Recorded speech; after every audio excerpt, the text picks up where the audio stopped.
So here we go with a quick intro or review of our bass clef. You're going to see, even though this isn't as common as the treble clef, it's the second most common clef. You're going to see it functions exactly like the treble clef. If you understand how the treble clef works, the bass clef really is going to be easy. Let's take a look at what it looks like. It looks like this swooshy thing with the two dots, and the job of the two dots of the bass clef is to show you, hey, between the dots, this line is the note F. The bass clef is an F clef. It shows you the note F. That's its job. Fourth line up is the note F. Once we get there, just like with the treble clef, we're going to use the musical alphabet. As we go from lines to spaces to lines, we're going to go up the musical alphabet. F, up to G, up to A. And as we go down the lines and spaces of the staff, we're going to go backwards down the musical alphabet. So there's our starting note F, as pointed out by the bass clef. F on the line, back to the space E, backwards to the line D, backwards to the space C, backwards to the line B, back to the line A, and then in music we go backwards to the note G. Example 4 shows all the lines and spaces, all 5 lines and 4 spaces of the staff, and it's simply alphabetical order. It's weird because it starts with the last letter of our alphabet, which is G, but then it goes back to A.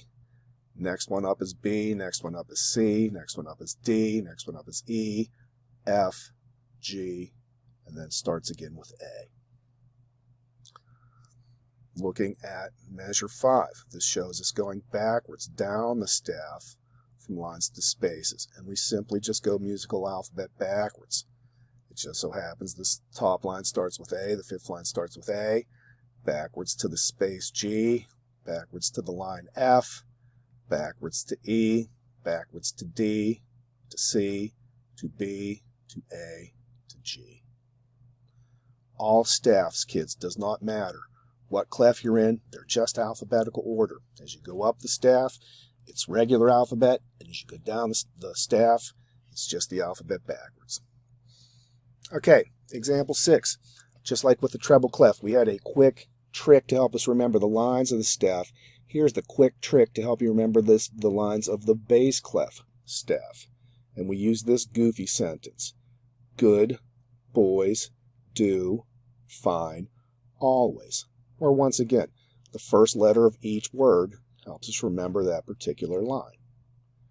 In measure 7, there's a trick to remember the spaces. It's another little simple sentence. All cows eat grass. Or once again, the first letter of each word helps you remember each particular space. Example 8. This is what happens now that you're getting more advanced in the reading of music. Don't be afraid of becoming advanced, kids. It's awesome that you're reaching an advanced level.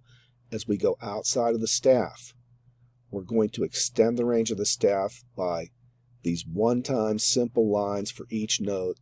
They're called ledger lines. And we'll consider the spaces in between those lines too. Ledger lines and ledger spaces.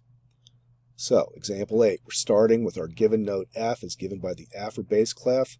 The two dots show us on that line is F. Going up the alphabet to G, up the alphabet to A. Just keep going up the alphabet. The space above the staff is B.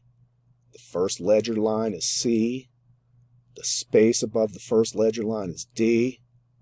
2 ledger lines is E. Okay, number 9 gives us a tricky problem. Let's say you see this in the music. Oh my goodness, that's scary. Not anymore, because you know what to do. You're going to go to a place that you feel comfortable with. Hey, let's start with the fifth line of the staff. Bass clef lines, how's that go again? Oh yeah, good boys do fine always. So we're going to start on that top line, the fifth line up with the note A. We're going to use the musical alphabet. The next space up is B. The first line is C. The next space is D. Next line is E. Next space is F. Next line is G. Next space starts again with A. The line above that is B. The space above that is C. this note by using the musical alphabet we found would be the letter C. Looking at measure 10, here we see once again going from the lines and spaces, all of them right in a row. And since it's going down the staff, we're going to use the musical alphabet backwards. Okay, we're starting on the second line up. Good. Boys starts with the letter B. B. And we're going to go backwards musical alphabet. Backwards to A. Backwards to G. Outside of the staff, just keep going out alphabet backwards. Backwards to F. First ledger line down is E. The space below that would be D. 2 ledger lines down would be C. Okay, number 11. Oh, it's another tough problem. Looks scary. Not anymore, because we are armed with knowledge. Let's go to some place where we know. Let's go to that first line of the staff of the bass clef. Good. Boys do fine always. Starts with the letter G. Now, since we're going lower, we have to go backwards in the alphabet. The first line of the staff is G. Backwards to F. First line is E. Backwards to D. Second line is C. Backwards to B. Third line is A. Backwards to G. Fourth line is F. The note below that would be the note low E. In a band, that's going to be the lowest note that a band can play. That would be the lowest note of a tuba. So, in review, the bass clef, its job, the bass or F clef, it shows you between the dots, that's where F is going to be. F is on the fourth line up. A quick way to remember all lines. Good, boys, do, fine. Always. A quick way to remember all spaces for the bass clef. All cows eat grass. In example 15, it shows all the notes going up the staff, line space, right in stepwise order.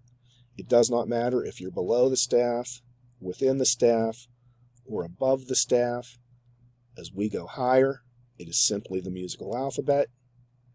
And example 16, it shows all the notes getting lower on the staff in what we say stepwise order, line space, line space, line space, line space, line space, line.